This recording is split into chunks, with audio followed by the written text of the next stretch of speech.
60 লক্ষ আন্ডার অ্যাডজুডিকেশনে থাকা মানুষদের ভোটার লিস্টের নাম বেরোবে আজকেই।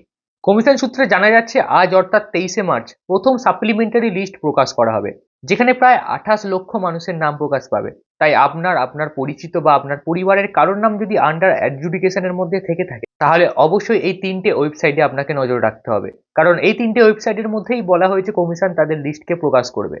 প্রথম হলো electoralsearch.eci.gov.in, দ্বিতীয় হলো voters.eci.gov.in, আর 3 নম্বর হলো ceowestbengal.wb.gov.in। এই তিনটে ওয়েবসাইট ছাড়াও আপনি যদি ইসিআই নেট অ্যাপটি ব্যবহার করতে জানেন, তাহলে সেখানেও আপনি লিস্ট দেখতে পেয়ে যাবেন। তবে এই লিস্টে যদি আপনার নাম নাও বেরোয়, তাহলেও ঘাবড়ানোর কিছু নেই, কারণ এটা হলো প্রথম দফার সাপ্লিমেন্টারি লিস্ট, যেখানে 60 লক্ষের মধ্যে মাত্র 28 লক্ষ মানুষের নামকে প্রকাশ করা হবে। এরপরে দ্বিতীয় দফা বা তৃতীয় দফাও প্রকাশ হবে।